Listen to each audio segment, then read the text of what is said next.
Boa noite, pessoal. Hoje no nosso programa nós vamos trazer um convidado especialíssimo. Correu de Fórmula Indy, correu de GT3, correu num monte de coisa, na Stock também. Mas antes eu queria convidar vocês a assistir esse videozinho que eu preparei surpresa para os meus amigos. Felipe, solta o VT.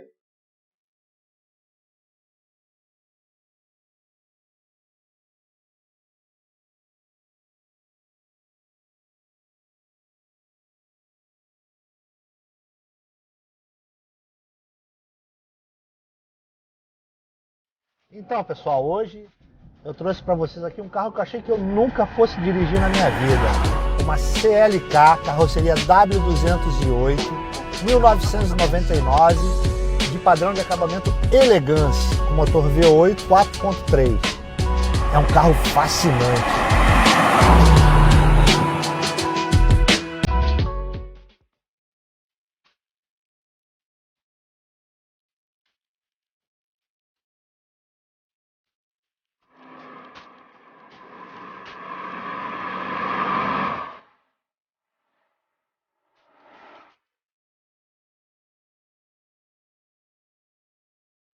É um carro, assim, de muito luxo, porque ela é da linha Elegance.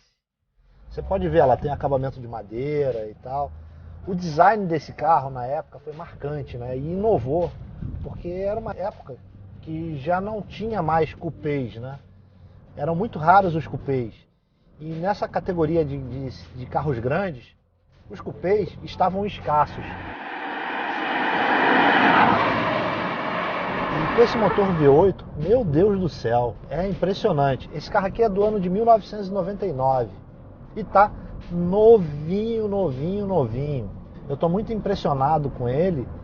Como é que naquela época ela já estava à frente dos outros carros. Já é um carro com farol de xenon, ele tem som assinado, os bancos elétricos, computador de bordo, ar dual zone digital, sensor de ré. É um carro muito legal. Tudo fazendo parte do projeto do carro.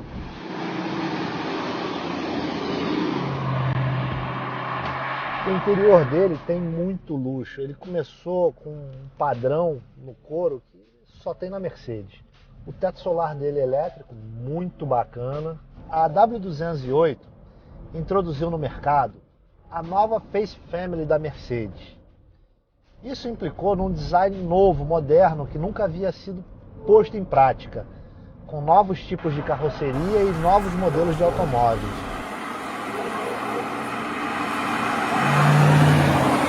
Esse carro aqui é um cupezão grande, com linha da cintura alta, teto baixo, frente comprida e traseira curta. É quase um muscle car americano, só que sobe. Isso deu um ar para esse carro diferenciado. Não existia produto algum no mercado na época da concorrente. A BMW nos anos anteriores teve a Série 6, a 635, né? E a M6. Mas na geração desse carro aqui, esse carro a Mercedes nadava de braçada, porque só tinha ela. Era um carro tão impressionante para a época que isso só veio aparecer na concorrência em 2002, 2003. E eu me lembro da versão de competição desse carro aqui. Cara, era demais. Aqueles 4 faróizinhos redondos que a Mercedes colocou nesse carro aqui ditou uma moda e um novo padrão de design que todas as outras montadoras começaram a seguir. O rodar dela, bicho, parece que eu tô rodando num colchão de ar. É uma coisa assim impressionante o conforto desse carro. É demais. E o motor é torque o tempo inteiro. Se eu der motor, ó, olha o V8 abrindo. Meu Deus do céu, é uma coisa. E o carro roda que não faz barulho, ele roda macio. Tem a característica de um Mercedes-Benz. Historicamente, a Mercedes, ela traz pra gente esse padrão de refinamento, porque aquilo que o Plínio falou no episódio da C43, o cara quando tem um Mercedes, ele já curtiu, já viveu e sabe o que tem de bom na vida. O proprietário da Mercedes é um senhor que já viveu, sabe o que existe de bom da vida, sabe o prazer de ter um carro rápido, mas também não quer abrir mão do conforto. velocímetro dele aqui tem uma escala de 260 km por hora. Isso aí a gente já tem ideia de que é um carro rápido, feito para andar em autobahn, né? Andando com ele aqui a 70 km por hora, a carroceria nem inclina. O câmbio dele é um automático e ele é diferenciado dos câmbios atuais porque ele ainda não tem aquela eletrônica no câmbio. É com conversor de torque, é um câmbio bem tradicional. Agora, ele tem controle de estabilidade, tem ABS, tem tudo que um carro moderno tem. Esse carro aqui já tinha em 1999. É impressionante a sobriedade do design desse carro. A carroceria não tem um vinco, ela é limpa. É uma coisa, sabe, você olha a linha da cintura dela, ela só está lá levemente insinuada, ela não tem vinco, não tem fresta. É um carro liso, sóbrio, feito para o vento fluir, isso a gente já percebe logo no desenho dela. É um carro bem na mão. Agora eu estou a 80 km por hora, vou entrar numa curva aqui de alta, mas a 80 por hora, e ele é bonzão de curva mesmo. A frente aponta e o carro vai para onde eu quero. Apesar dele ser um carro monstruoso em termos de tamanho, ele é enorme. Ele não parece ser um carro do tamanho que ele é rodando. Isso acontece por quê? Por causa de dois motivos. O motor V8, com mais de 280 cavalos, e a tração traseira. Isso tudo contribui para facilitar esse carro aqui no rodar. Isso faz com que o carro seja muito gostoso de guiar. Eu não esperava que esse carro aqui fosse do jeito que é. Eu esperava mais ou menos parecido com o Opala. Mas não é não, ele é muito rápido. Como vocês puderam ver agora, a gente saiu de 60 para 80 muito rápido. A FIA usou esse carro aqui como safety car da Fórmula 1 nos anos 90. E eles eram lindos, eram prata, como esse carro aqui. É um carro forte com motor V8 e tem uma aceleração impressionante. Então realmente é um carro impressionante, pessoal. Se eu teria um desse, é claro que eu teria um desse. É um cupezão lindo, adorei.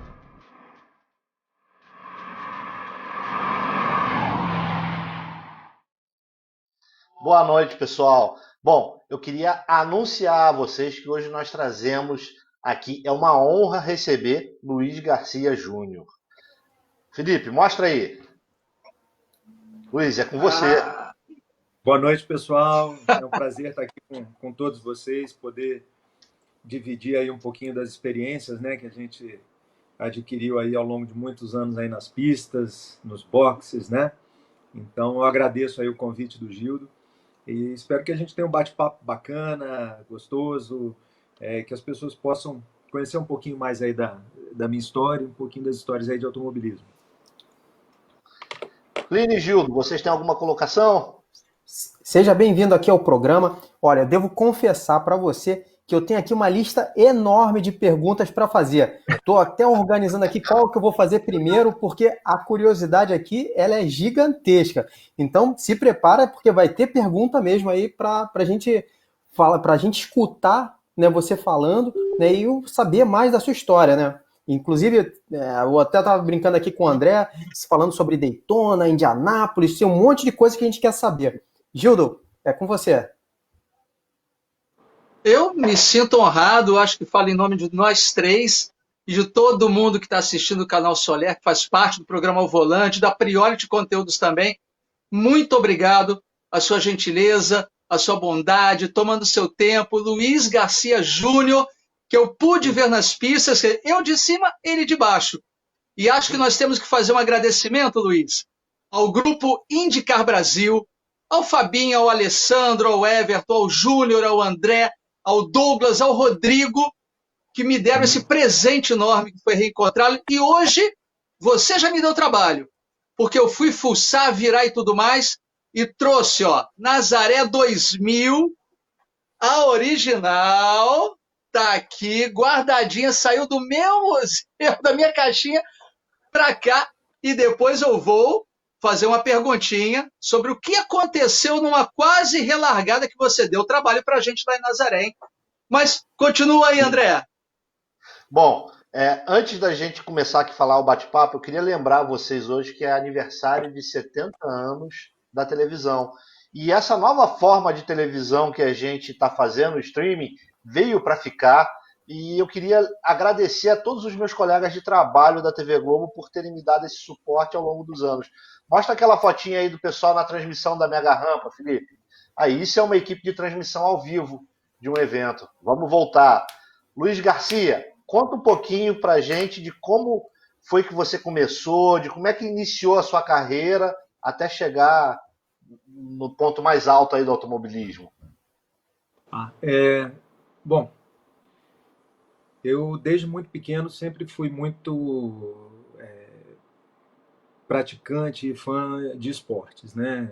De tudo quanto é esporte, eu tive a oportunidade de, desde muito cedo, de começar. Meus pais sempre incentivaram muito que a gente fizesse prática esportiva, né? E foram dando as oportunidades para mim. Eu fiz judô, eu fiz natação, eu fiz basquete, e eu sempre tinha uma boa habilidade nesses esportes que eu praticava, né? E meu pai gostava muito de velejar, então ele me levava nas regatas, ele me botou na escolinha de Optimist aqui no Yacht Clube de Brasília. Eu velejei, competia no Optimist, competia com ele, com os amigos dele em regata de cabinados e tal. E aí, mais para frente, eu fui crescendo um pouquinho mais, saí do Optimist e meu pai me deu um laser, né? Eu até brinco que eu abandonei o laser pelo automobilismo, sorte do Robert Scheid.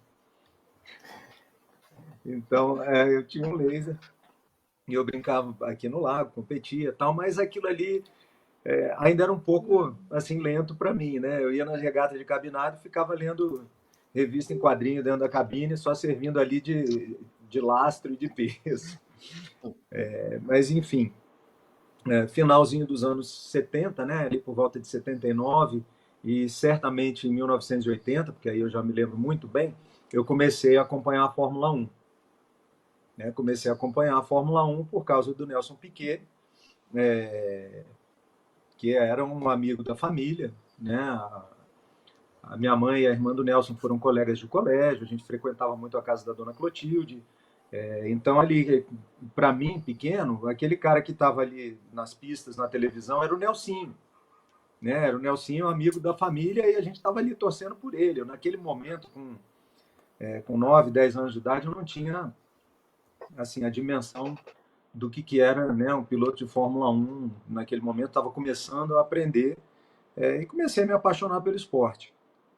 Em 84, eu com 13 anos, resolvi me aventurar no kart. Né? Meus primos começaram a andar de kart, fiquei com vontade também de andar de kart, de ter um kart, insisti com meu pai que me desse uma oportunidade de andar de kart. E meu pai, adepto da vela, falava, para que você quer ir para um autódromo, ficar cheirando fumaça? Você tem aqui seu barco, a natureza, o lago. Eu falava, mas pai, é legal, mas é meio devagar, eu queria tentar o kart, pô, meus primos estão bem. E aí ele falou, se você quiser um kart, então você vai ter que vender o seu laser e comprar um kart. Gente, eu tinha 13 anos, eu em uma semana vendi o laser e comprei um kart usado e me matriculei na escolinha. Quando chegou na outra Me semana, desculpa, falei, seu Luiz, mas foi o que ele fez de melhor. Passou uma semana, falei, pai, já vendi o barco, já comprei o kart e já estou na escolinha. Vai ter competição nesse fim de semana. Aí foi, a família assistir, ele viu que eu estava. Realmente eu fiz. Olha, eu nem lembro os detalhes, mas hoje, quando eu vejo meu filho de 13 anos e eu olho para trás, eu tinha idade dele e eu fiz aquilo, eu falo assim, caraca, né? O moleque foi abusado. Enfim, mas comprei o kart, comecei na escolinha, era com o Amir Nasser, que depois fez carreira, tio do Felipe Nasser. Né? O Amir Nasser foi o primeiro professor. Depois eu comprei... Enfim, eu fui andando bem. Meu pai viu que eu realmente estava muito dedicado e queria aquilo. E aí... Bom, isso acho que até pode ficar para uma história daqui a pouco. A gente continua daqui a pouco. Mas, enfim, assim começou a minha carreira no kart. A gente mais para frente melhorou questão de equipamento e tal. E começou aí, aqui em Brasília, no kartódromo do Guará, moleque abusado que vendeu o barco à vela para se aventurar nesse mundo aí de corridas. É com vocês aí, pessoal. Ô, André, Gostei. Luiz, eu tenho que também fazer um agradecimento. Eu sei que você tem uma família belíssima. Quero agradecer a sua esposa, a sua filha, seus filhos, que têm um excelente gosto para futebol, aprovado, não discuta, o pai tem que seguir o exemplo. A gente sabe que tem gente aqui vendo esta live hoje que deve estar assim, aqueles mulambo e tal. Mas, ó, adorei, parabéns. Também quero agradecer a sua família, a gentileza, a gente está tomando o tempo deles com você aqui. Mas é muito importante, o Canal Soler são fãs, o programa O Volante, ele atinge fãs do automobilismo, do universo do automóvel. Então, trazer vocês e valorizar as pessoas que fazem acontecer é o grande objetivo nosso. E que seja uma homenagem a todos os pilotos, todos os praticantes. Eu queria te perguntar uma coisinha. Você diria que o Luiz Garcia Júnior ele só passou a surgir, não a surgir, mas a aparecer de verdade quando você foi para a Fórmula Ford? Você diz o piloto? Ou... Sim. Não entendi, Gil. Desculpa. O piloto? Você ser reconhecido como um piloto, né? Ser famoso como piloto. Só quando você ascendeu, chegou na Fórmula Ford?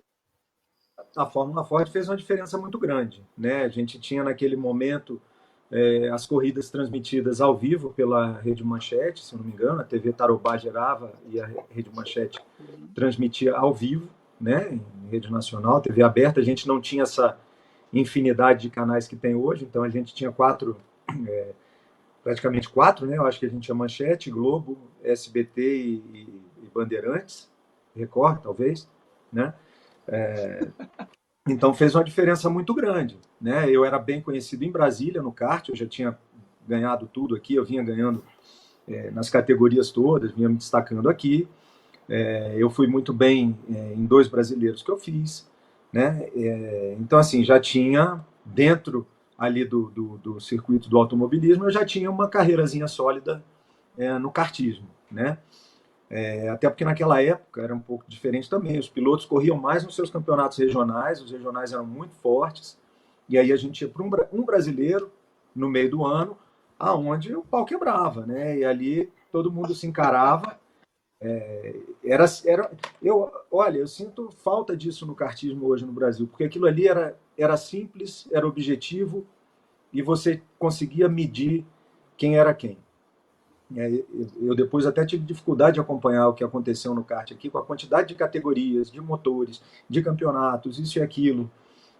Os pilotos têm que ter mais recursos, porque eles têm todos que ir para o Campeonato Paulista, né?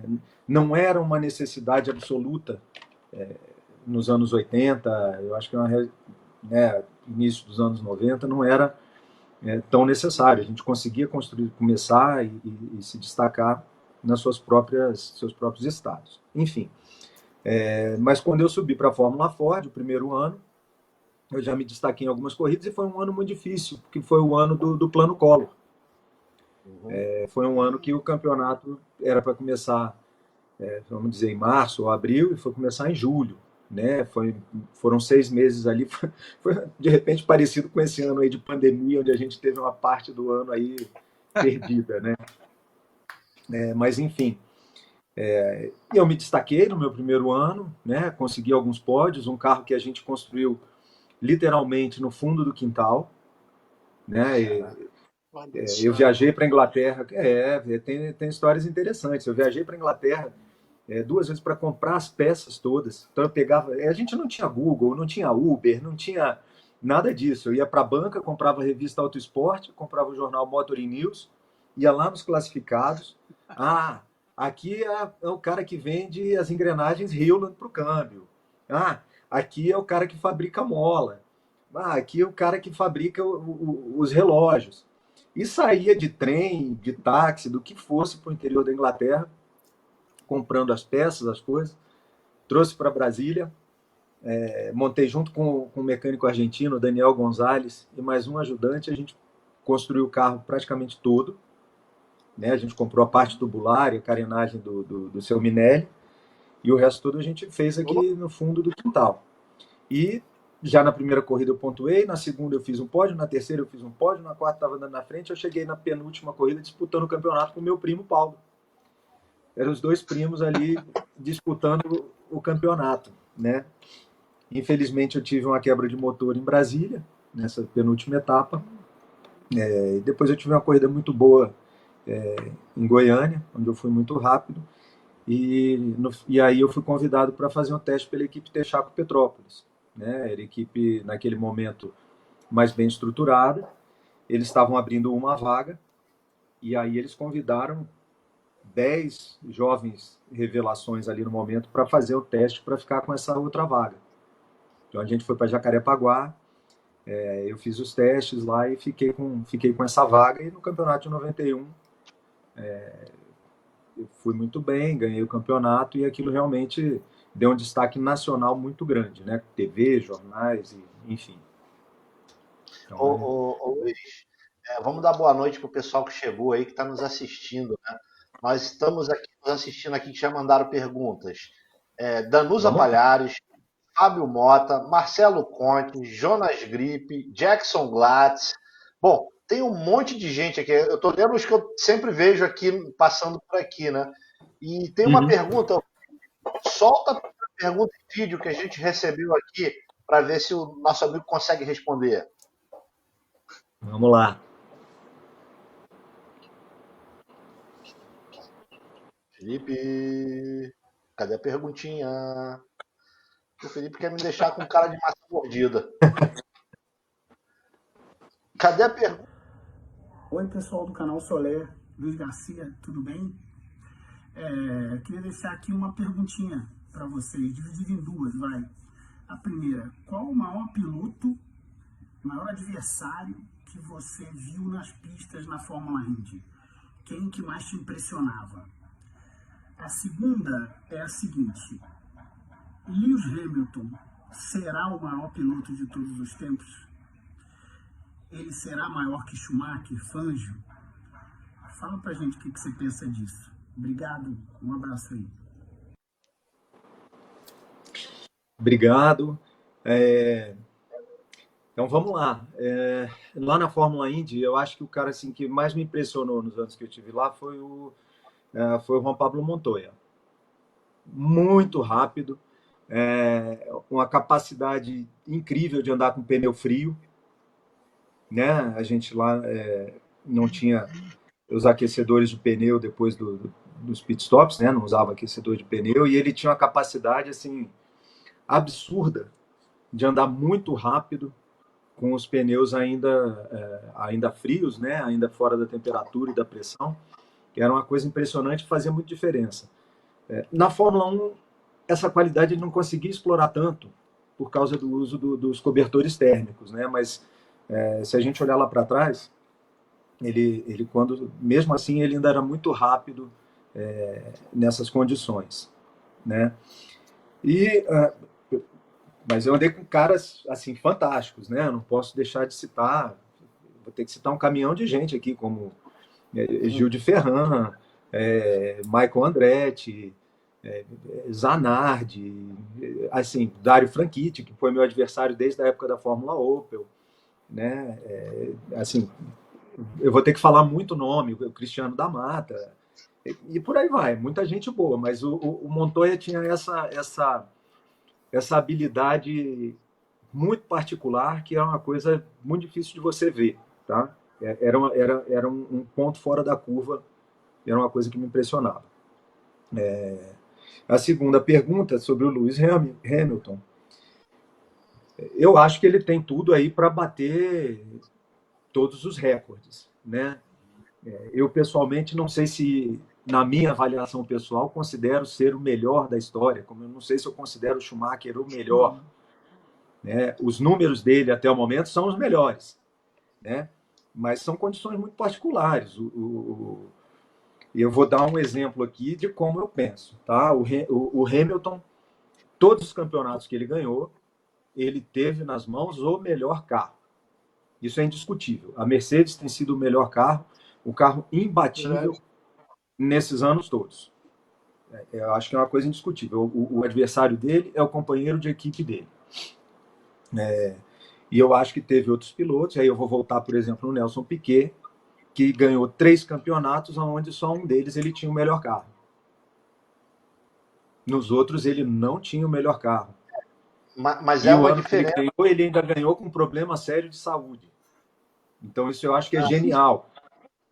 Então, assim, nos números, eu acho que o Hamilton tem tudo para bater, porque eu não vejo essa hegemonia da Mercedes ser quebrada assim de imediato. Eu acho que a Mercedes tem pelo menos mais um ano aí de hegemonia, né? Dificilmente vai ser. Eles têm essa temporada toda e pelo investimento, por tudo que a gente vê ali do padrão da Mercedes, né? Esses carros hoje em dia não quebram, é uma coisa rara um carro de Fórmula 1 hoje quebrar. Então, eu acho que nos números ele vai ter os melhores números da história em breve. Você tocou num ponto aí no seu comentário que foi como o Nelson Piquet ganhava, né? É diferente, você nota que é diferente para nós. Eu peguei um pouquinho dessa época ainda, mas você nota que é diferente o padrão do piloto que chegava a competir, até mesmo na sua época. Como você falou, eu ficava procurando em revista quem era o cara que vendia câmbio Reinhardt para eu ir fazer. Vocês tinham o trabalho literalmente de basicamente construir o seu carro. Né? Hoje em dia eu não vejo isso nos pilotos atuais. Desde o kart, o cara basicamente só quer saber de sentar e andar. Você não acha que está mudando, que mudou esse perfil? Eu acho que mudou bastante, né? Eu acho assim, eu continuo acompanhando, gosto, e não vou ficar lamentando. Né? O mundo muda, as coisas mudam, a Fórmula 1 mudou muito, mas tem uma pontinha assim de saudade do que a gente, né, denomina hoje aí de raiz e tal. Eu acho que ficou um pouquinho Nutella em relação a muita coisa. Hoje, o próprio esforço do piloto, tá? Hoje não, já há algum tempo, você tem um câmbio borboleta, você tem um monte de coisa hidráulico, quer dizer, você mete carga ali na pressão aerodinâmica na frente do carro, a direção não fica pesada, ela não muda nada. Né? Você pegar uma pista, sei lá, como Mid-Ohio, tá? Onde a gente tinha que usar uma boa carga nas asas dianteiras do carro, tem a curva ali no final da reta do box, cara, aquilo ali, a direção ia ficando pesada, ia ficando pesada, ia ficando pesada, a gente tinha que levar literalmente no braço. Isso não acontece mais, né? Não acontece nos pedais, não acontece no câmbio, não acontece na direção. Eu acho, assim, para quem começou na época que eu comecei e coisa, perde um pouquinho daquela graça de você domar aquela fera, né? Aquela coisa bruta ali daquele carro com 1000 cavalos de potência, pressão aerodinâmica, e hoje suspensão, freio, acelerador, câmbio, direção, é tudo muito mais leve. Então é um trabalho de precisão, né? de precisão, de constância. Você tem um batalhão de engenheiros e estrategistas ali com uma quantidade absurda de informações, né? Então perde muito daquele negócio também da sensibilidade, né, do piloto, que é uma coisa que eu sempre ouvi muito o Emerson Fittipaldi falando, o negócio da sensibilidade, do acerto, de perceber, né, uma mudança de vento, perceber uma mudança de condição da pista, Ô, Luiz, e de ter que domar o carro durante 2 horas ali nessas circunstâncias, né? Luiz, existe diz uma coisa. André, vai, Plínio. primeiro, assim, não posso deixar de falar, né? Eu queria voltar um pouquinho ali, só um pouquinho, só para encaixar no que você está falando agora, né? Depois da Fórmula Ford, como é que foi? Você foi para onde depois da Fórmula Ford? Então, em 91, né, eu fiz a temporada lá na Texaco Petrópolis, e assim, é um ano que tem muitas histórias, muita coisa para contar. O meu companheiro de equipe ganhou a primeira, a segunda e a terceira etapa. Eu cheguei em segundo em 2, e na terceira eu bati no Rio de Janeiro. Então ele disparou no campeonato. a equipe trabalhando por ele, era o segundo ano dele na equipe, né? Tinha um pouco mais de experiência, apesar da gente ter a mesma idade, mas ele já vinha há mais tempo e era o segundo ano na equipe, a equipe estava apostando ali nele para ser campeão. Tá? Isso eu não é que eu acho. Tá? A gente teve reunião lá em Petrópolis e o dono da equipe falou, não, falou para mim, falou para o meu pai, não, esse ano não se preocupa, né, ele vai aprender e tal, e ano que vem todo o empenho da equipe é para que o Júnior seja o campeão. Esse ano é um ano de aprendizado e tal. E a gente não saiu satisfeito com aquilo, não. Não entrei ali para chegar em segundo de jeito nenhum. Eu queria ganhar. E o objetivo dessa ida lá, e essa conversa aconteceu, porque nessas 3 primeiras etapas, na hora que eu largava, eu tinha um problema de passar de primeira para segunda marcha. Ela dava uma arranhada, não entrava, eu acabava perdendo tempo, perdendo posição. E aconteceu uma, aconteceu 2, aconteceu 3, e aí meu pai, mas o que está acontecendo? Eu falei, não sou eu, está tendo algum problema, eu já testei de tudo, a gente vai para a pista fazer treino. Então a gente foi lá para a equipe para ter uma conversa dura para tentar resolver isso, né? E aí a equipe levou um carro para a pista em Jacarepaguá, botou os 2 pilotos no carro e cada um de nós fez 3 largadas, né? O dono da equipe dava o ok e o engenheiro-chefe lá no final do muro cronometrava as passagens. Os 2 no mesmo carro, que no caso era o outro carro da equipe.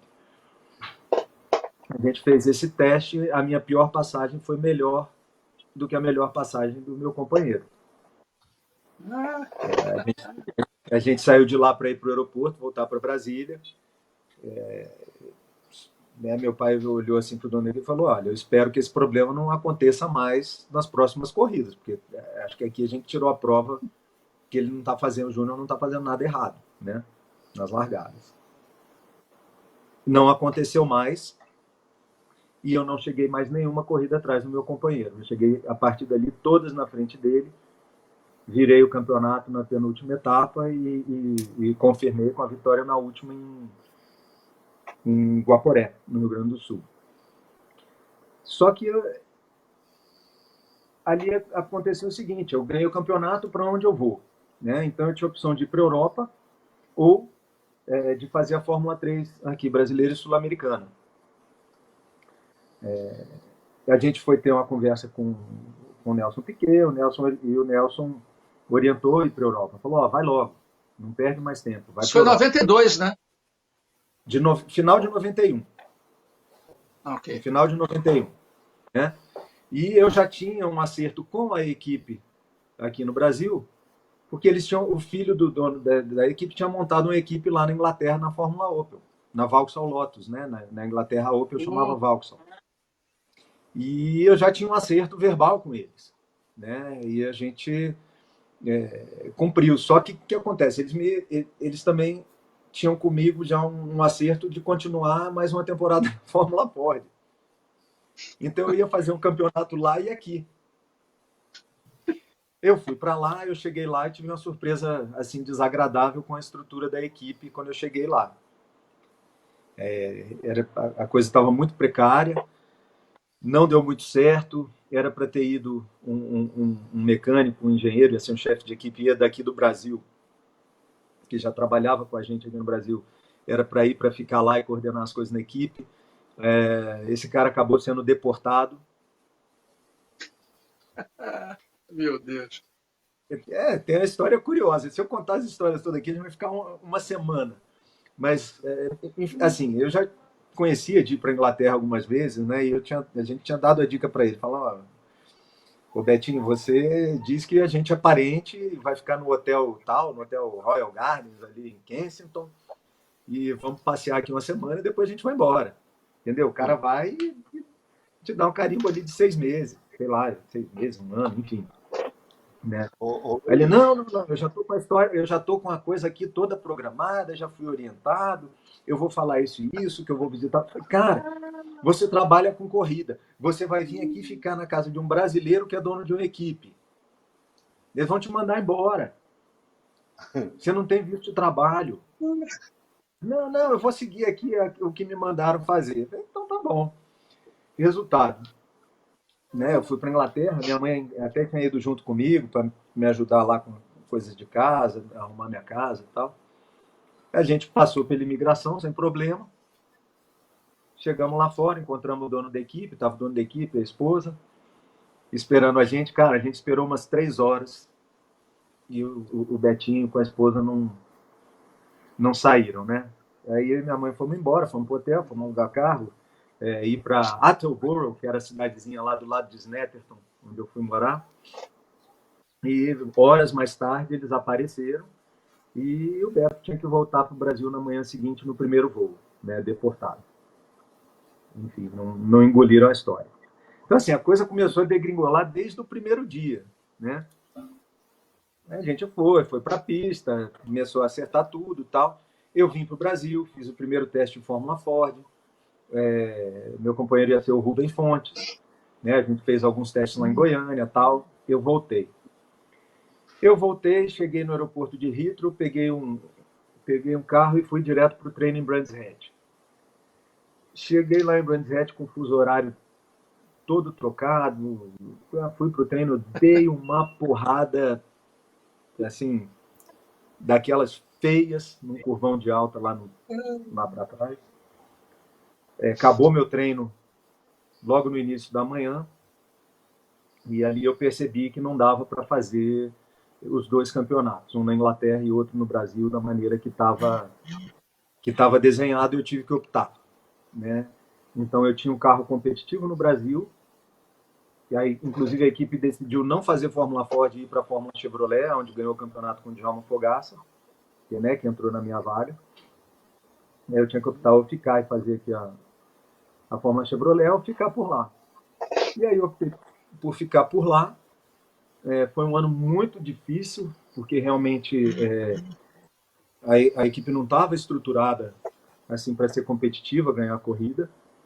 Mas a gente também, por outro lado, deu sorte que em muitas corridas choveu, né? Aí quando chovia a gente conseguia recuperar, né, literalmente ali no braço, pontuar, chegar na frente e tal. E isso me permitiu fazer um teste na equipe que tinha ficado em terceiro lugar no campeonato no final do ano, né, para tentar uma vaga de uma equipe que tinha ganhado corrida. Aí eu fiz o teste na equipe JLR, fiquei com a vaga. E foi um ano seguinte foi muito competitivo, onde eu ganhei corrida, disputei o campeonato até o fim com o Dario Franchitti, que estava na Paul Stewart Racing. Enfim, essa foi a minha ida para a Inglaterra. E depois você foi... Ô, Plínio, peraí. Parênteses. Quando você foi para lá, foi para sentar no Vauxhall. Mas você, antes de você voltar para o Brasil, você fez a Fórmula 3 britânica, né? Não, depois da Vauxhall, eu fiz a Fórmula 3, né? Eu fiquei em segundo lugar no campeonato da Fórmula Vauxhall, né? O prêmio do campeão era receber os motores da Vauxhall de graça, assim, para a equipe para a temporada seguinte, né? O campeão foi o Franchitti. Ele ia andar na equipe Paul Stewart, tinha motor Honda, então ele abriu mão do prêmio e a premiação do motor Vauxhall ficou para mim. Eu tinha que assinar com a equipe Edenbridge, que era a equipe da fábrica da Vauxhall. Então aí eu fiz 2 anos na Fórmula 3, 1 ano na Fórmula 3000, no campeonato inglês da Fórmula 3000, e aí eu fui para os Estados Unidos para a Indy Lights em 97.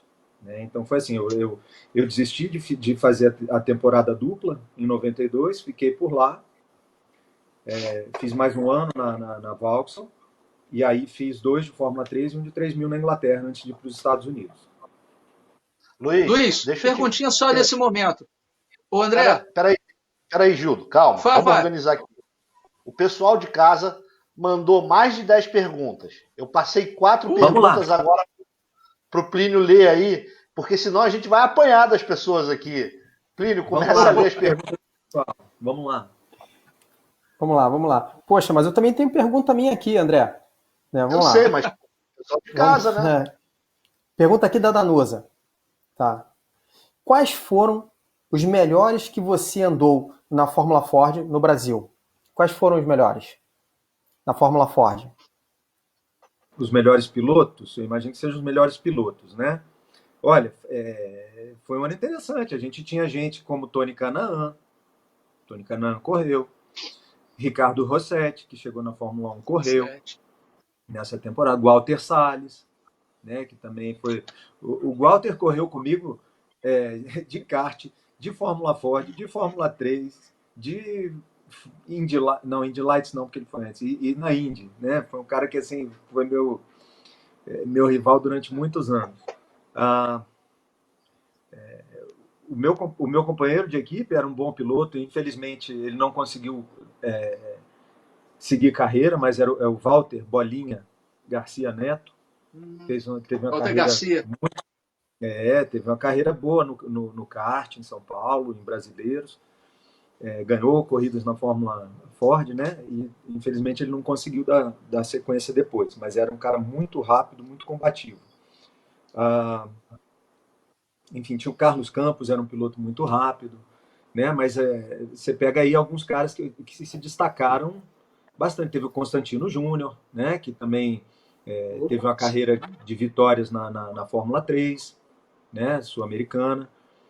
Andou muito aí na Porsche Cup, chegou a fazer Fórmula 2 na Europa. Então a gente tinha um grid lá de 30 e tantos carros, né? E tinha muita gente boa. Posso estar esquecendo alguém aqui, mas acho que eu já falei alguns nomes aí. Vamos lá, pergunta uma coisa. Outra pergunta de Oi? casa? Não, deixa eu emendar uma minha aqui, que senão não vou conseguir nem ler a de casa. A diferença Europa e Estados Unidos. Como é que foi para você essa diferença quando você saiu da Europa para os Estados Unidos? Olha,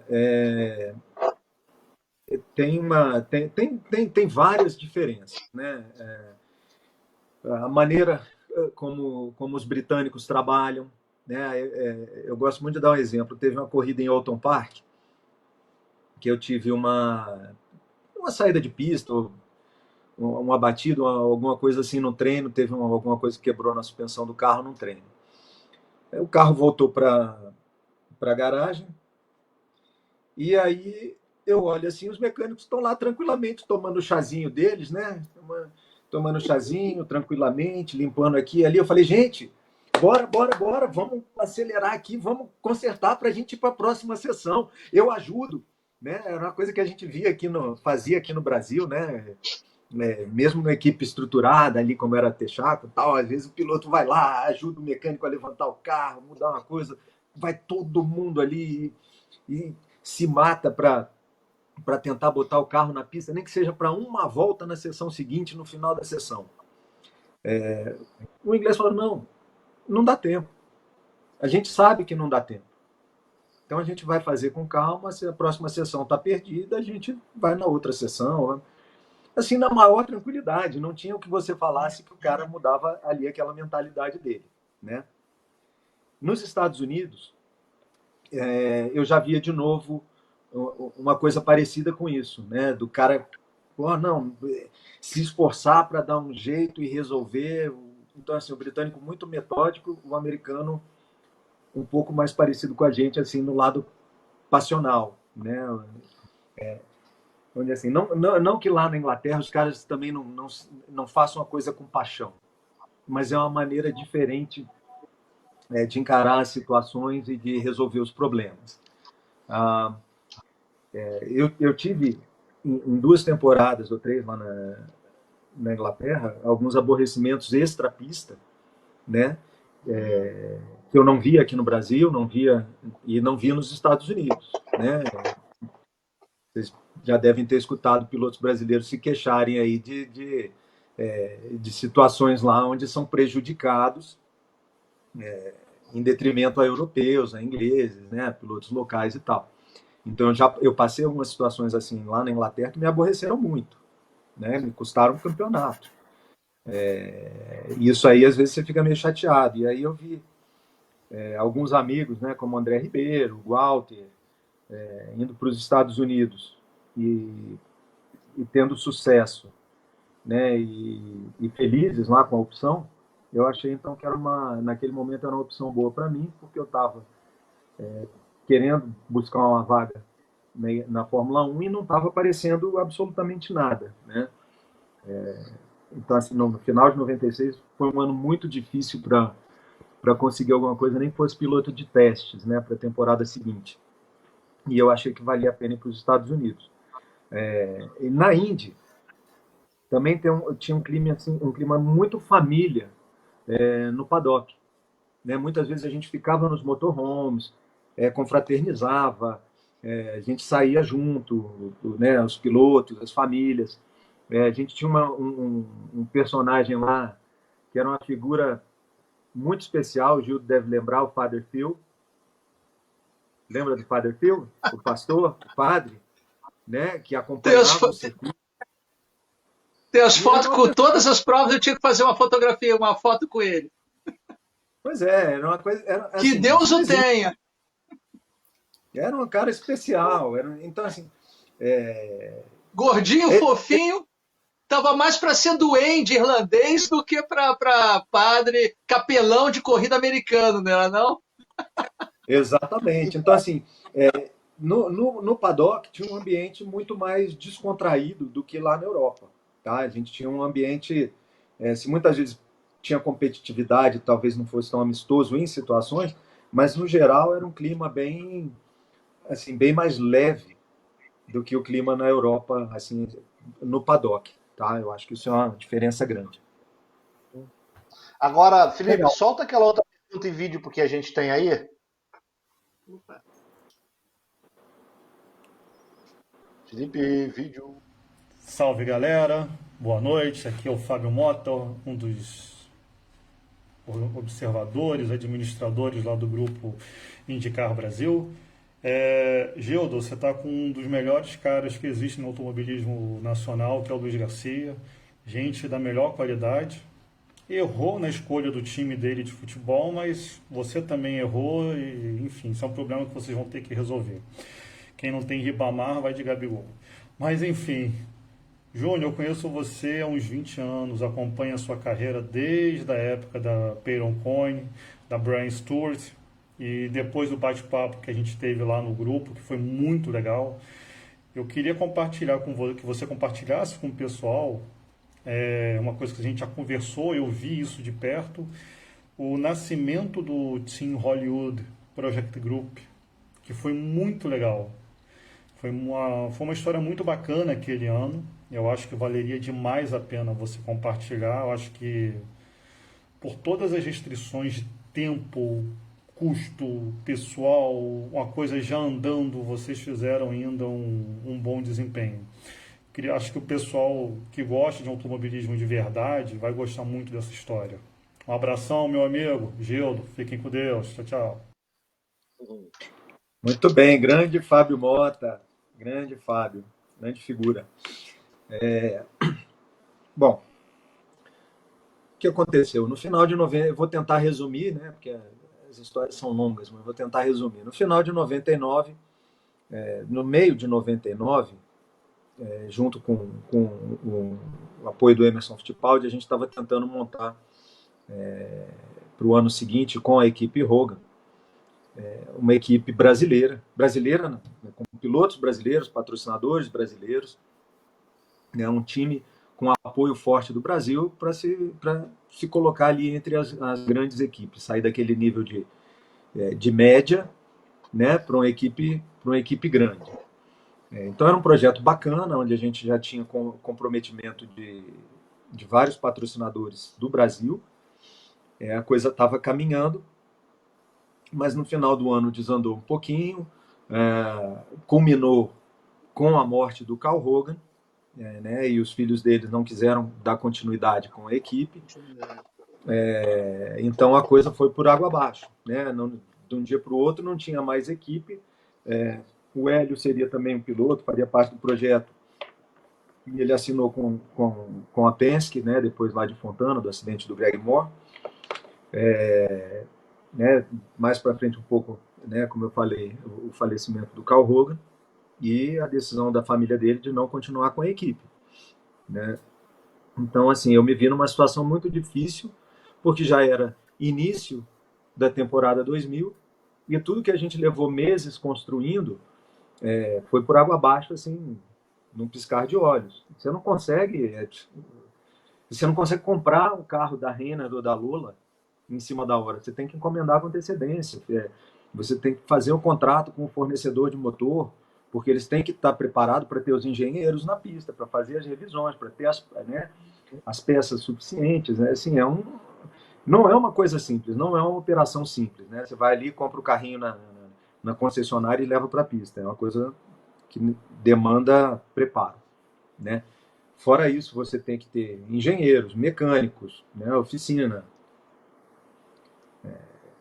E assim, os caras bons que ficam sem emprego no fim do ano, as outras equipes já vão lá e, pô, o cara ficou sem emprego, esse cara é bom de câmbio, vem para cá. Né? Encontrar um engenheiro assim no meio do caminho, cara, nem categoria de base. Né? Enfim, então a gente se viu no início do ano 2000 com essa situação. Eu tinha apoio de vários patrocinadores aqui do Brasil e não tinha um carro para sentar. Nossa Né? O Senhora. projeto não tinha carro. Então a gente Resolveu. eu fui tentando com as equipes que ainda tinham talvez uma possibilidade, né? E não ia acontecendo, foi demorando muito, até que a conversa com o Andreas Leberli avançou. Ele vinha conversando também com o Frank Arciero, que tinha anteriormente a equipe Arciero, o Wells, né, junto com o Carl Wells, e eles separaram e o Frank Arciero queria continuar mantendo a franquia, porque a gente tinha a questão das franquias lá, né? Então ele não queria perder a franquia dele, se juntou com o Andréas, conseguiu também recursos, né? Não só recurso financeiro, mas de estrutura, de gente e tal. Eu trouxe esses patrocinadores do Brasil, a Hollywood acabou dividindo o patrocínio, que seria para uma equipe só, eles dividiram comigo e com o Tony Canaan, né? Ele, se eu não me engano, estava acho que ele já estava na Monan, acho que ele já tinha saído da Tasman para Monan. Mas a gente foi correr, saiu correndo desesperadamente para conseguir. Então, assim, a Renner não tinha um chassi para entregar, Gildo. Aí eu vou, inclusive, começar a responder a tua pergunta lá do início. Então, a Renner não tinha chassi. A Mercedes foi um sacrifício para a gente conseguir fechar o fornecimento dos motores, né? Encontrar engenheiros, mecânicos, gente para trabalhar foi um sacrifício, né? Foi uma dificuldade. E fazer isso tudo em tempo de estar em Homestead para o Spring Training. O que aconteceu? A gente viu que não ia ter o chassi novo a tempo, precisou comprar um chassi usado. Mas havia uma mudança drástica de regulamento na parte aerodinâmica de 99 para 2000. Tá? Não era muito perceptível a olho nu, mas o assoalho traseiro, o fundo do carro, o assoalho, algumas coisas assim eram muito diferentes e geravam uma perda aerodinâmica nesse carro que eu comecei a temporada absurda. Segundo lá os engenheiros, era mais de 20% de perda de pressão aerodinâmica na traseira do carro. Então, assim, quem está vendo na televisão e quem está de fora não sabe, não tinha a menor ideia. Ele via um Renner pintadinho ali, bonito, né? O carro era bonito, a beça, lindo. Mas não sabia essa dificuldade. Então a gente correu, se eu não me engano, as 3 primeiras, Nazaré acho que foi a última dessas etapas, que a gente correu com esse carro do ano anterior adaptado. Então foi por isso que você perdeu aquela traseira na relargada em Nazaré e por 1 metrinho não beijou o muro. Isso, né? Acho que até deu uma raspadinha assim. O que acontece? O pneu na traseira não esquentava. Ele não esquentava. E a gente não tinha pressão aerodinâmica ali, ele não esquentava, era uma coisa. E a característica de Nazaré, por ser um oval curto, piorava ainda, porque a gente, em outras pistas, em Homestead, por exemplo, que é mais longo, a gente conseguia até dar um pouquinho mais de temperatura. Nazaré foi um sofrimento. Eu rezei para aquele fim. Eu nunca rezei tanto para um fim de semana acabar quanto aquele. Eu te juro, porque era perigoso, inclusive, né? Temos outra pergunta que a gente... Para acontecer alguma coisa e acabar. Felipe, só outra pergunta em vídeo. Botar a gente conseguiu botar o carro, só finalizando aqui, a gente conseguiu botar o carro na pista, fez as etapas, depois veio o carro melhor, e com esse carro já 2000, a gente, quando conseguia terminar, quando não tinha uma falha mecânica, um problema, a gente terminava na pontuação. E é isso que o Fábio fala. Quando a gente terminava na zona de pontuação, com estratégia, né, com uma série de coisas. Então, assim, tinha muito mérito ali a equipe nesse trabalho. Solta aí, Felipe, outra pergunta em vídeo aí que a gente recebeu. Tudo bem, Luiz Garcia? Aqui é Marcelo Ponte, de Jundiaí. Trabalho com preparação física do automobilismo. É um prazer conversar com você um pouquinho e poder fazer uma pergunta para você. E a minha pergunta é o seguinte, Luiz. Eu estive em Indianápolis por algum tempo e conheci a Petit Fit Training do Jim Léo, lá em Indianápolis. E aí lá me inspirou bastante para trabalhar com a preparação física aqui no Brasil, trazer algumas técnicas interessantes que eu vi eles desenvolverem por lá, principalmente a parte do treinamento neurosensorial. E aí a minha pergunta para você é como foi a sua, se houve muita diferença, se você sentiu muita diferença de quando você saiu aqui do Brasil e foi para os Estados Unidos, e aí a preparação física, a preparação psicológica, a questão nutricional, como que foi isso e o quanto isso interferiu ou não no seu desempenho nas pistas, tá? Obrigado aí pela oportunidade de poder fazer uma pergunta para você. Seja bem-vindo, um abraço. Ok, não, excelente pergunta, muito interessante. Quando eu corri aqui no Brasil na Fórmula Ford, eu comecei a fazer a preparação física com o Nuno Cobra, né? Ficou muito conhecido por trabalhar com a Ayrton Senna, né? A equipe me indicou e eu trabalhei 2 anos com o Nuno, né? Antes disso era só a minha experiência mesmo com outros esportes. Eu sempre levei uma vida de esportista, então assim sempre, né, tive um bom preparo físico e tal, uma boa resistência e tudo. Com o Nuno Cobra a gente começou a aprimorar outras coisas específicas, né, que não se fazia muito, né? A gente está falando aí de início dos anos 90. Então eu ia lá para São Paulo, para o Ibirapuera, ficava 1, 2, 3 dias lá, a gente fazia uma série de coisas, ele me passava uma série de orientações e eu ia seguindo aquilo ali religiosamente, né? Tanto a preparação física quanto psicológica, quanto na parte de nutrição também. Eu lembro que tinha um exercício interessante. Eu fazia, sei lá, 40 minutos de corrida lá na pista, fazia uns exercícios e tal, e aí ele falou, olha, vem aqui para a barra, você se pendura aqui com as pernas, deixa eu colocar de frente, com as pernas assim na barra de cabeça para baixo, só pelas pernas, e mentaliza uma volta aqui em Interlagos, que eu vou cronometrar. Então, o objetivo disso era passar ali na sua cabeça, naquela situação ali de fazer esforço, de manter o foco para não cair, e ver se você conseguia mentalizar uma volta direitinho, como ela era ao vivo, né? Então, tinha uma série de trabalhos assim que a gente começou que ele já começou naquela época a desenvolver, e a gente foi dando sequência. Eu fui para a Inglaterra, continuei fazendo a minha preparação física, sempre com muito afinco, né? Sempre me mantive assim, em excelente forma. E à medida que eu ia subindo de categoria, eu ia avançando na preparação física para adaptar, né, meu corpo, minhas reações e tal, para a próxima categoria, para carros mais pesados, mais rápidos, mais potentes. Então eu fui aos poucos ganhando massa muscular e aumentando os exercícios de resistência, né? Eu fiz isso na Fórmula 3, na Fórmula 3000. No ano no final do ano da Fórmula 3, indo para a Fórmula 3000, já tinha uma diferença significativa. Eu acho que eu pesava no kart, quando eu parei de andar de kart, 64 quilos. Né? Quando eu fui para a Fórmula 3000, eu pesava 72. E assim, só de massa magra, de preparação física mesmo, de ganho de massa muscular. Então, assim, 8 quilos aí de diferença e de preparo, e eu corria bastante, enfim.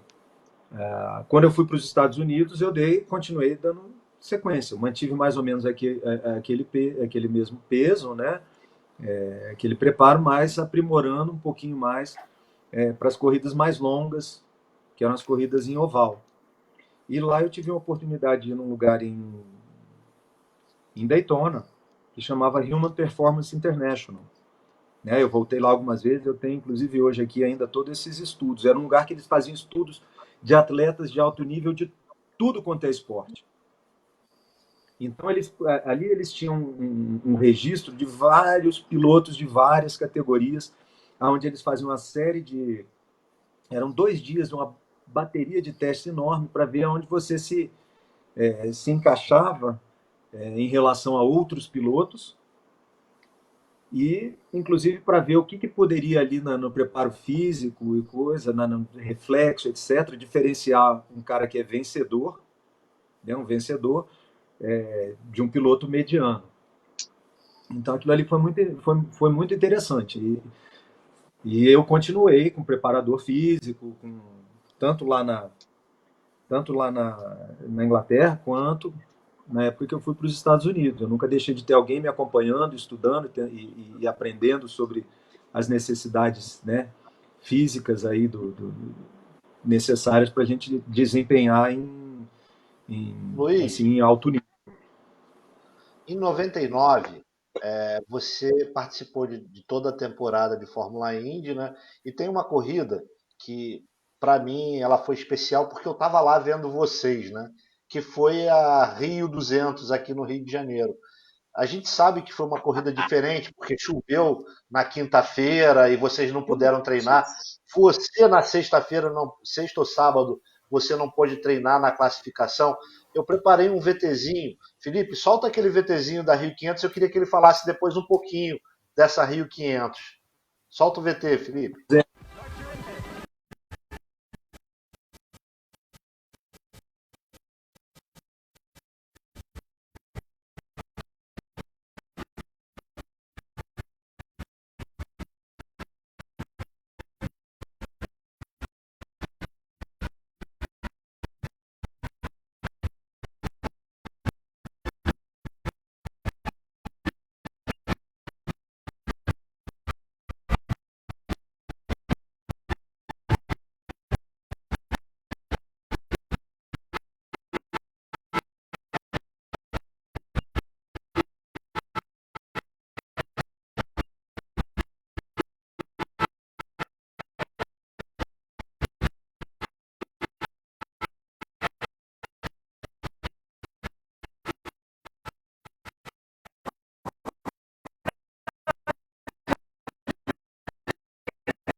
Tá acelerada essa imagem, Felipe. A gente não está conseguindo botar o VT. Tá com algum problema técnico que está acelerado. Aí fica Ô, André, esquisito. deixa eu aproveitar. Você foi num ano que foi especialíssimo, né? Da Rio 200. Aí, mas 2000, eu diria que foi o ano que nós tivemos um exército de brasileiros, né? Que eu me lembre. Aí me ajuda. Gil, Elinho, Christian Gugelmin, Gualtinho, Tarso, Moreno, você, Canaã e o Cristiano da Mata. Foram 10 brasileiros aí, e nesse ano o Gil acabou sendo campeão. Campeão, e nós fomos em 99 e 2000 campeões da Nations Cup. Da Nations Cup. O que você acha que faltou ou não faltou para que os brasileiros continuassem esse massacre que estava acontecendo na Fórmula Indy? Patrocínio, faltou patrocínio, o que faltou? Essa é uma pergunta muito difícil, Gildo. Eu acho que todo mundo acaba se perguntando, né? A gente teve ali 2 títulos do Gil, né? Um pouquinho mais para frente a gente teve o Tony também campeão, né? Foi. E depois acho que não teve mais, né? Foi 2003 o Tony, se eu não me engano. Tony foi 2003 ou 2004, por aí, né? E depois Aí você pergunta pro Fabinho. A gente continuou tendo vitórias, mas não vieram mais títulos, né? Eu acho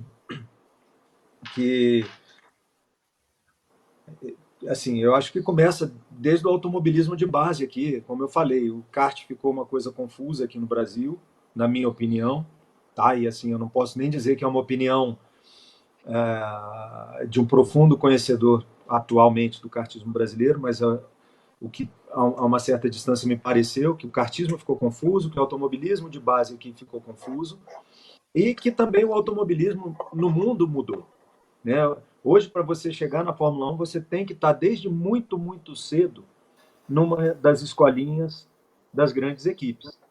Você tem que cair na graça ali da Red Bull, você tem que cair na graça da Mercedes, você tem que cair na graça da Ferrari, você tem que ir na graça da Renault, você tem que desde muito cedo,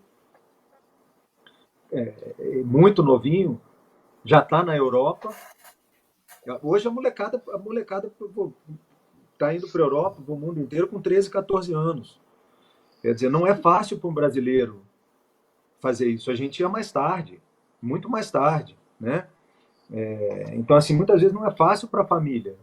O garoto tem que estudar, tem que... Né?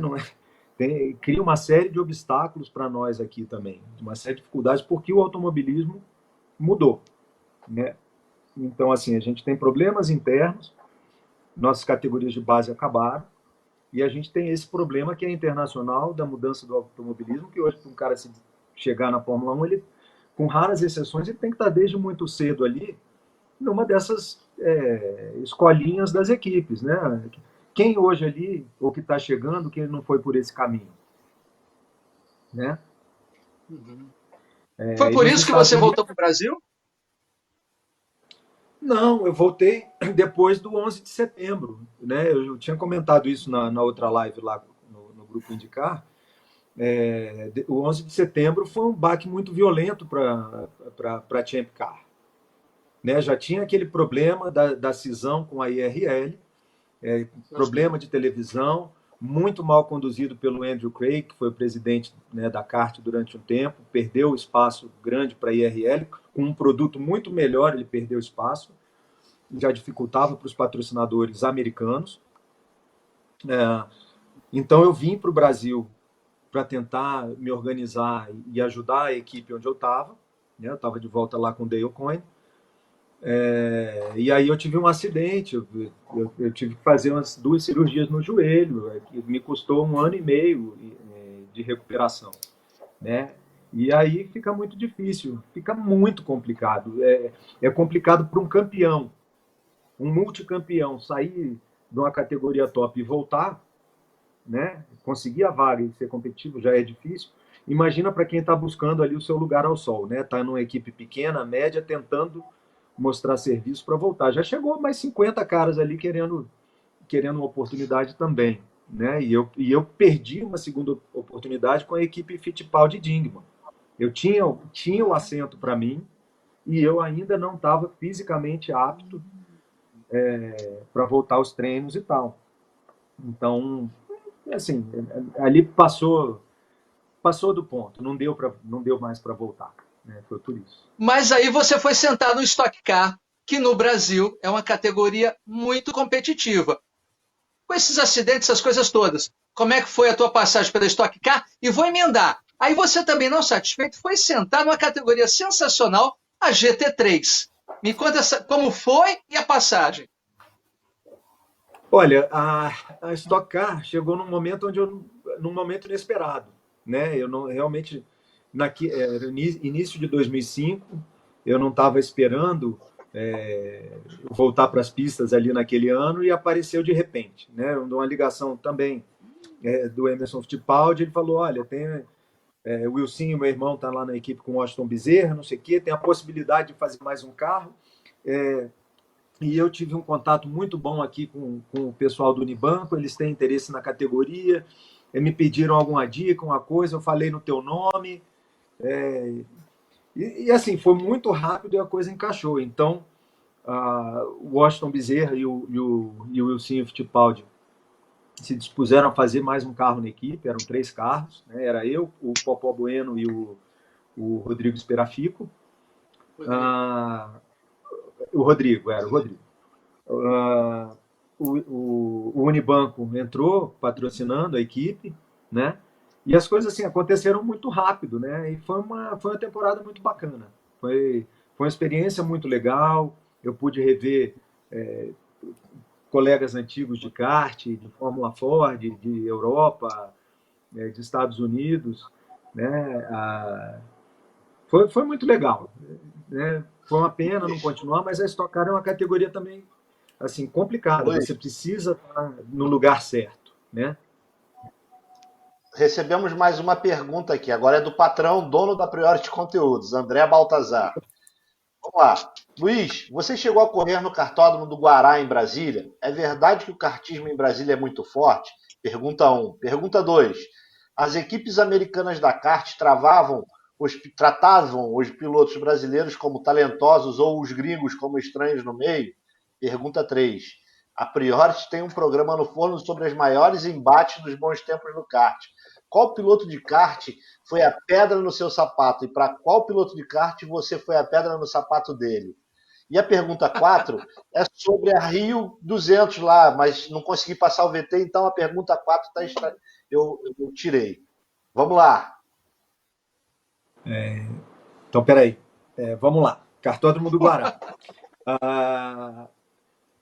O automobilismo aqui em Brasília sempre foi muito forte, né? A gente, já desde as corridas de rua, as primeiras corridas de kart, que eram no estacionamento do Pelezão, que era o antigo estádio que tinha aqui, né?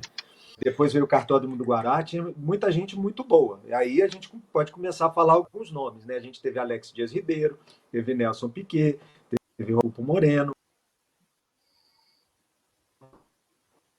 Palhares, campeão mundial de pouco depois teve Vitor Meira, que também fez uma carreira na Fórmula Indy, Felipe Nasser, fora um monte de gente talentosa que muitas vezes não teve uma oportunidade e não conseguiu seguir carreira no automobilismo. Eu estou citando aí, obviamente, né, alguns que fizeram uma belíssima carreira e outros que também tiveram algum destaque internacional.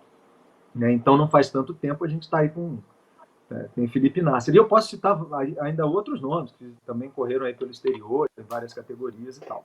Então, assim, Brasília, para o tamanho que eu acho que o kartódromo aqui e o kartismo aqui revelou uma quantidade significativa de bons pilotos, de gente que teve sucesso, né? Chegou um momento que tinha eu e Roberto Pulpo Moreno na Indy, e Piquet e Moreno na Fórmula 1.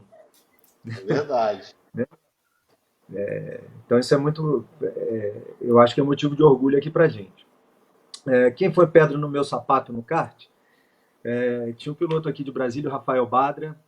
A gente teve uns pegas grandes. O Constantino Júnior foi também um grande adversário aqui a nível local. Eu não sei em quem foi a pedra no sapato no kart, mas eu acho que alguns desses aí, quando eu batia eles, né? Enfim, eu vou deixar para outro piloto que apareça aí responder essa aí de quem eu fui a pedra no sapato. Mas eu tive alguns aqui que eram carne de pescoço, como o Rafael e o Constantino. O Rafael tentou fazer carreira na Fórmula Ford, mas não deu certo. E o Constantino chegou a ganhar corridas aqui na Fórmula 3 Sul-Americana, fez Fórmula 3000 europeia e também foi campeão aqui na Porsche Cup, né? Piloto muito rápido. A pergunta 3, volta um pouquinho, repete aí de novo, André, que eu perdi a 3.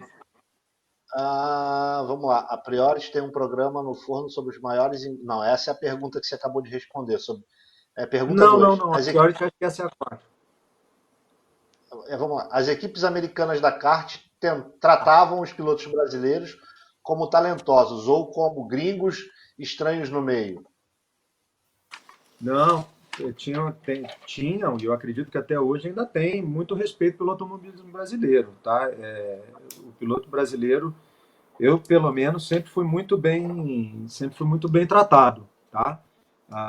Muito bem conceituado, e as equipes onde eu andei confiavam em mim, né? E pelo menos naquele momento que eu estava ali, a gente tinha pilotos brasileiros nas equipes de ponta. A gente tinha Gil de Ferran e Hélio Castro Neves, 2 brasileiros na Penske, né? A gente tinha o Christian Fittipaldi na Newman Haas. Depois o Cristiano foi para a Newman Haas, né? Equipes campeãs com uma história tremenda, né? Tony em equipe de ponta, Roberto Moreno na Patrick. Então, assim, ganhou corrida, tudo. Então, acho assim, as equipes americanas, sim, sempre respeitaram os brasileiros. Eu nunca vi nunca senti nenhum tipo de, vamos dizer assim, esses estrangeiros, não dentro do ambiente ali das corridas. Ali eram profissionais que se respeitavam, independente da nacionalidade. E a 4 Luiz, é a da Priority aí sobre o programa do kartismo, né? isso aí. Eu não sabia, não, e se quiser contar aí com a minha colaboração, com causos, histórias do kartismo brasiliense, estou à disposição. Já está dentro. Luiz, deixa eu te fazer uma pergunta agora aqui. A curiosidade de quem estava na Rio 200 em 99. O Gildo me botava para dentro, eu entrava. Eu até quebrei o bico de um carro de Fórmula Indy lá, segundo o que o Gildo conta. Eu não lembro disso não, mas vamos lá. Quase tropeçou e caiu dentro. Você não treinou um dia antes porque teve problemas no motor, segundo o que a imprensa falava. Como é que foi você chegar no Rio de Janeiro, ver o autódromo lotado do jeito que ficou? Vocês ganharam da praia, né? Que é a coisa mais difícil do mundo. Vocês botaram mais gente dentro do autódromo do que tinha gente na praia. E sentir aquele calor, como é que foi ver isso dentro do Brasil? Que era uma coisa estranha ver a Fórmula Indy aqui dentro. Não era como acontecia nos Estados Unidos, onde você chega lá em Indianápolis e tem 300 mil pessoas para assistir. Como é que foi aquilo? E depois você poder alinhar o carro no grid e vir na prova tentando buscar resultado. Conta pra gente como é que foi isso. Olha, eu acho assim, primeiro, o produto era um produto fantástico, porque as corridas da kart, da Champ Car, naquele momento, eram extremamente competitivas, você tinha vários brasileiros brigando por vitória, né? Você não podia cravar quem ia ganhar uma corrida naqueles anos. Não dava para cravar. Tinha 10 caras ali que podiam ganhar a corrida. Então, isso é muito interessante, né? O público ficar naquela expectativa, quem que vai estar na frente no finzinho, né? Então, era um produto muito bom. O carioca do Rio de Janeiro, ele gosta, assim, do automobilismo, né? Essa concorrência com a praia, assim, no meu ponto de vista, tendo um produto como a gente tinha, ou como o MotoGP, que correu lá, ou como a Fórmula 1, eu era um frequentador assíduo de Jacarepaguá, nos anos de Fórmula 1 lá. Né? Então, todo ano eu ia lá assistir o Grande Prêmio de Fórmula 1 em Jacarepaguá. Eu adorava. O ambiente da cidade do Rio de Janeiro com as corridas fica um ambiente fantástico. Aquilo ali sai do autódromo e vai para a cidade. Ele vai para a Zona Sul, ele vai para as praias, ele vai para Barra, para Copacabana, Ipanema, né, Leblon, vai para o centro da cidade. Aquilo ali toma conta da cidade. Estou vendo o sorrisão do Gildo aí, porque ele vivia isso aí, e é verdade, acontecia na Fórmula 1 e acontecia na Fórmula Indy, né? Então, assim, é uma cidade que tinha um autódromo ali de Jacarepaguá e esses grandes eventos, um ambiente fantástico, foi uma pena. E eu, obviamente, né, quando chega numa corrida dessa em casa, você sempre sonha um pouquinho mais, eu, na época, sabia a limitação total do meu equipamento, mas você sonha em conseguir alguma coisa um pouquinho melhor ali na frente da tua torcida, né? Infelizmente, foi um fim de semana de muitas dificuldades. Eu lembro, acho que na corrida, eu tive alguns problemas de vazamento de óleo Acho que eu tive, inclusive, que parar no box, o pessoal apagar estava queimando um pouco a carenagem atrás, e eu acho que eu abandonei. Então, assim, foi muito triste abandonar, nem consegui concluir a corrida aqui no Brasil. Mas no ano seguinte, né, eu não só concluí, como marquei pontos para a equipe pela segunda vez, segunda prova consecutiva. A gente tinha pontuado em Long Beach e pontuou no Rio. Então, a noite foi só festa, né? Foi uma comemoração grande. Eu adorava ir para lá. A gente sempre tinha uma festa fantástica à noite. No ano, em 99 foi no Hipopótamos. No ano seguinte foi ali onde era ali no final ali de Copacabana, chamava Base, uma coisa assim. Tinha festão, sempre tinha festão no Rio, e nesse segundo ano eu pude comemorar bastante. Eu fui em algumas festas, porque eu era rato do autódromo, né? Então já viu, tava lá toda hora. Agora, Tá, Plínio, tinha uma pergunta que a gente recebeu de casa mais cedo e nós deixamos passar direto. Plínio, lê aquela perguntinha aí pra gente, por favor. Olha só, Indianápolis ou Daytona? Qual é o local definitivo, na sua opinião? Indianápolis. Indianápolis. Fácil essa. Bom, olha, não que Daytona não seja especial. Eu não sei quem já foi a Daytona, mas é um lugar fantástico também, do lado da praia, é um lugar espetacular. Tem um encontro de motos lá. Daytona Bike Weekend. Mas Indianápolis, historicamente, tem um peso maior. Isso aí não dá para... O Plínio praticamente vai 2 vezes por ano a Daytona, ele mora lá praticamente. Então, se você falar de Daytona aqui, para ele é ó concurso, né, Plínio? Conta isso aí, Plínio. Eu adoro, cara, eu amo Daytona, adoro, mas se você tiver que botar na balança, Indianápolis, para o automobilismo, tem um peso maior. Tem que ser. Fala, Gil. Ô, Luiz, uma coisa que eu acho que eu não sei se foge do automobilismo, mas você é uma pessoa que participa muito da sociedade como empresário, administrador, aquela coisa toda, e você teve uma participação, uma colaboração muito importante nas Olimpíadas de 2016. Fala pra gente, como foi que você caiu nas Olimpíadas 2016? Tá, então, quando não foi possível eu voltar para os Estados Unidos para as corridas, né? Eu acabei recebendo um convite para ir para o Ministério do Esporte, o recém-criado Ministério do Esporte. Anteriormente, ele estava sempre vinculado a uma outra pasta, né? E naquele momento houve um desmembramento. Eu fui apresentado ao ministro, sugeriram meu nome, por já me conhecer de militar aqui no Congresso, em coisas assim, buscando coisas para o esporte, para o automobilismo, né?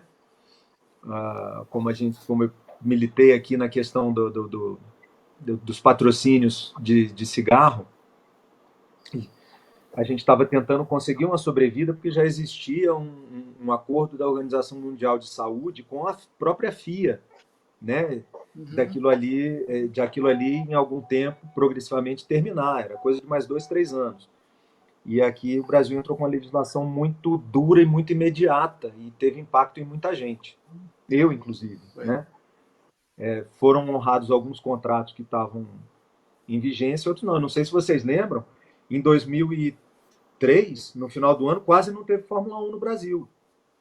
É verdade. Até disso aí eu participei, talvez vocês não... Talvez, né, quem não lembra, em 2003, o Bernie Eccleston ameaçou levar a corrida para a Argentina por causa dessa questão. Eu nem lembrava disso, é verdade. E aí, eu lá no Ministério do Até a bandeirinha da Marlboro, lembra? Não podia ter o nome, parecia aquela bandeirinha de São João, que fosse a Ferrari com as barrinhas brancas.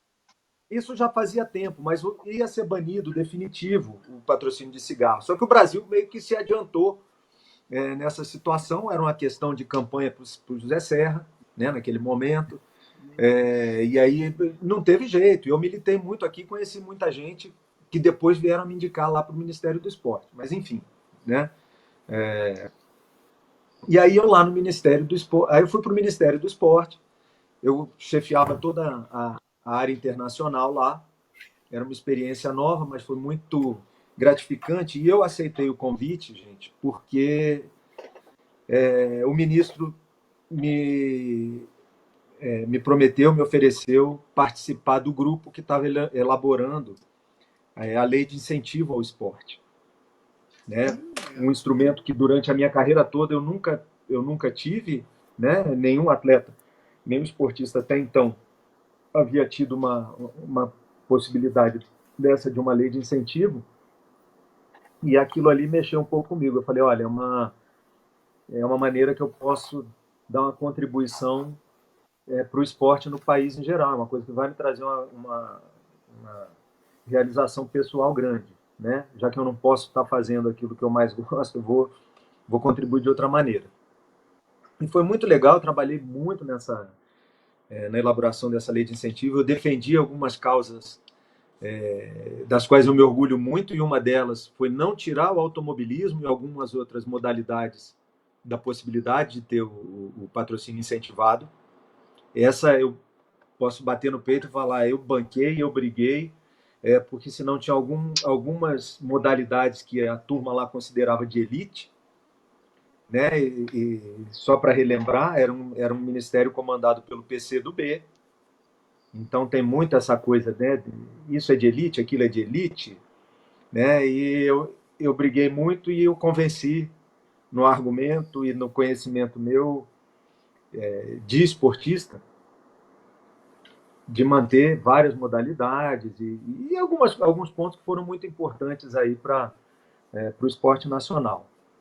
E acabei ficando, tomando gosto por aquilo ali. Em 2005, eu lá no Ministério tive a oportunidade de ir para Stock Car, então ainda consegui conciliar essas duas coisas, né?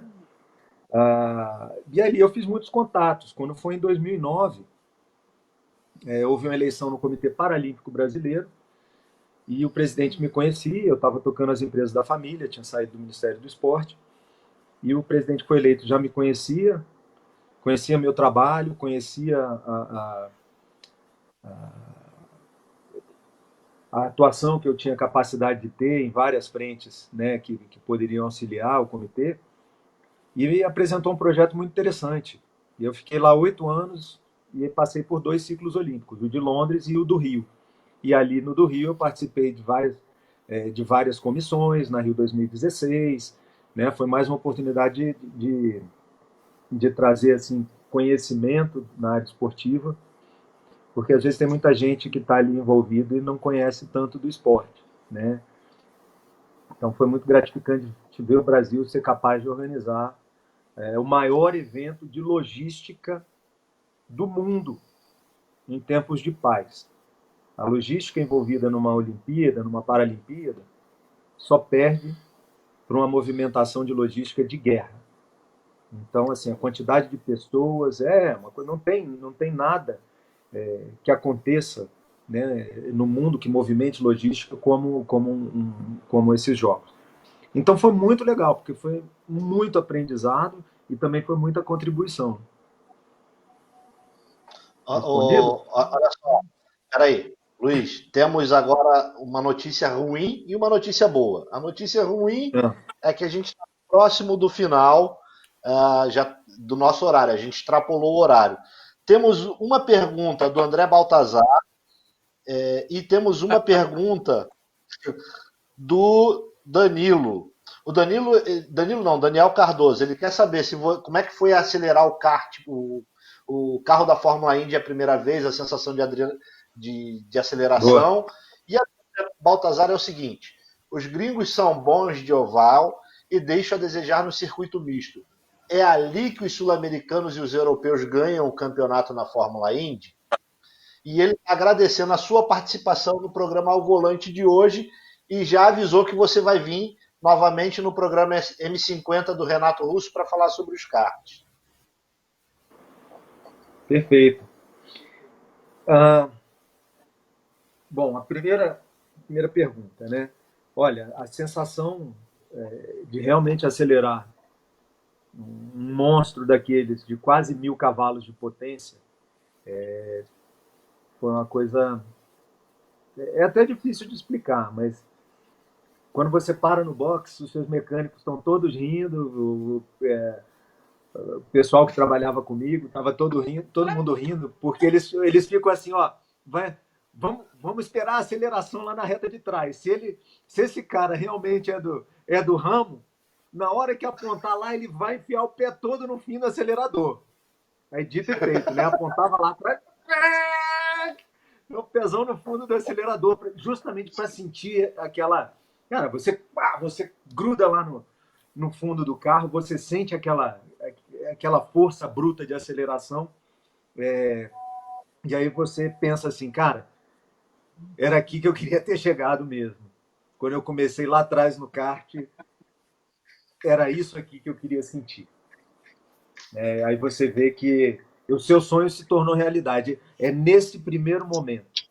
Tá? A hora que você aponta, foi no oval, foi em Homestead, meu primeiro treino no Fórmula Indy. E sair, na hora que aponta lá na saída da reta oposta, é aquele negócio. Você enfia o pé no fundo do acelerador com tudo, para realmente sentir a potência. E é brutal.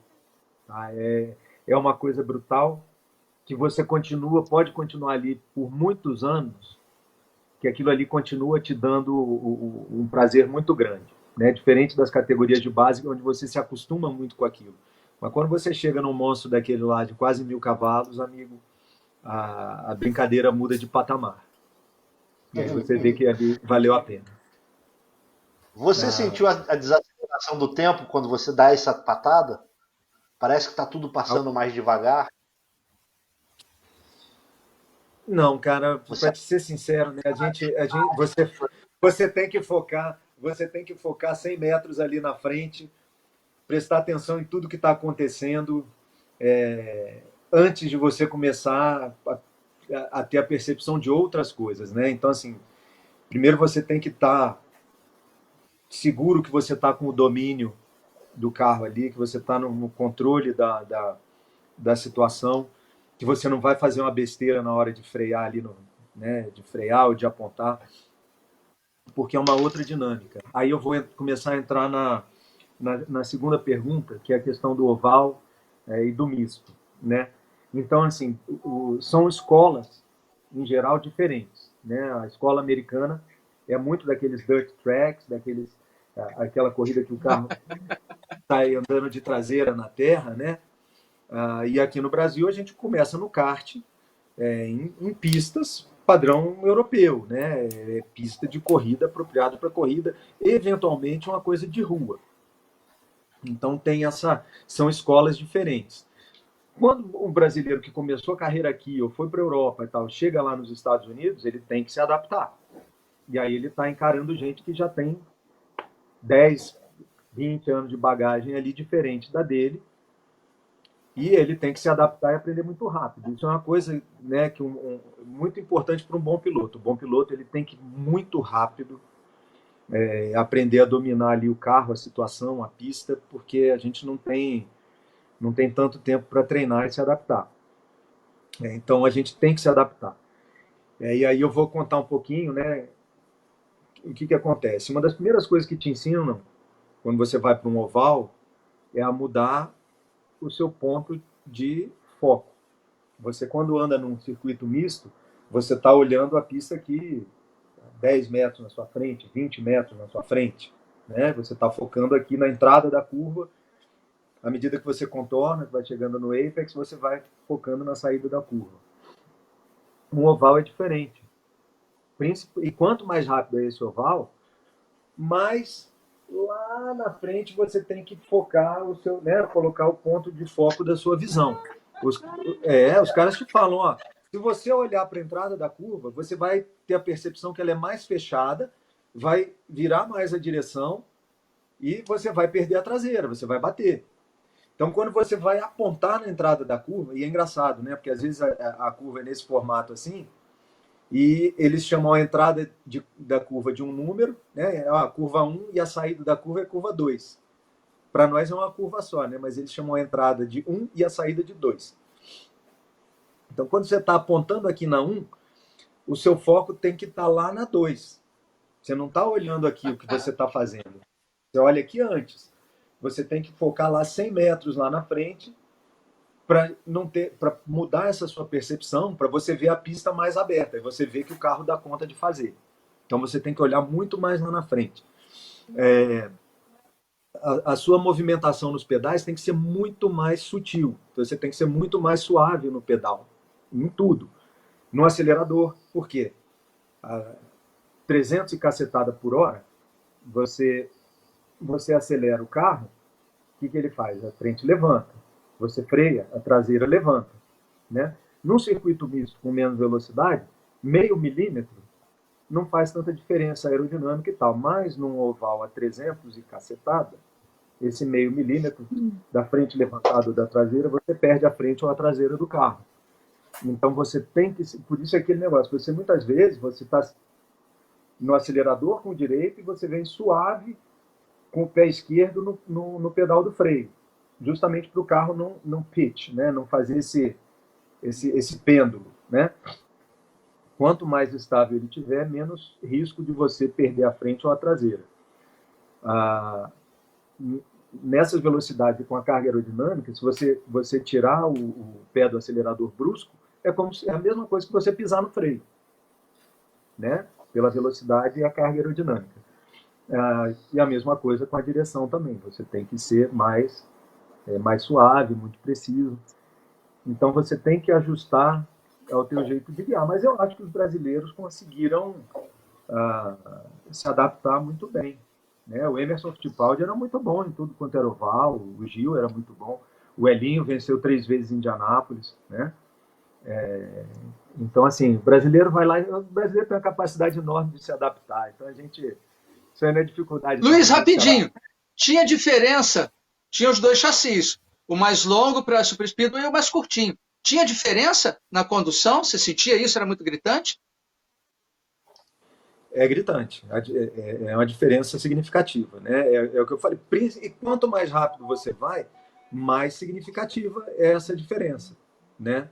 É aquilo, qualquer movimento do carro, naquelas velocidades, a 380, a velocidade mínima em Fontana, se eu não me engano, é 380 e pouco. É muito rápido, de velocidade mínima. Né? Então, qualquer mexida brusca no carro faz diferença. Qualquer centímetro a mais entre eixos faz diferença. Né?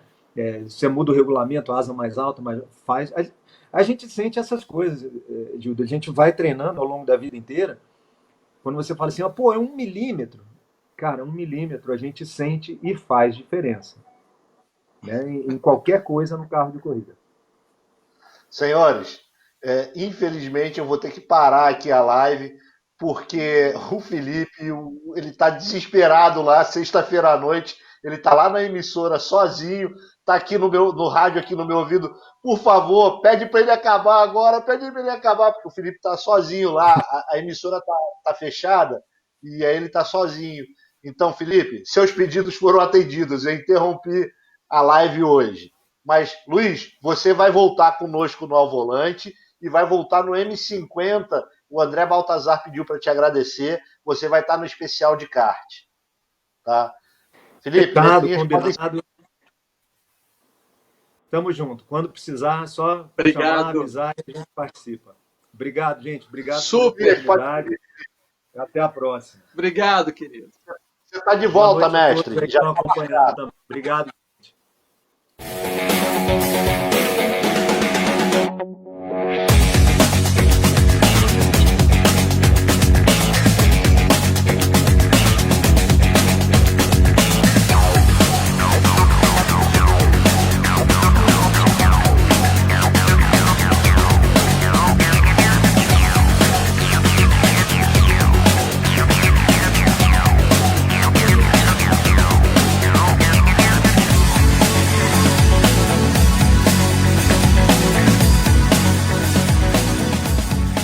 A Priores Conteúdos tem como missão levar até a sua casa conteúdos dos mais diversos nichos dentro de um app leve, simples e fácil de mexer.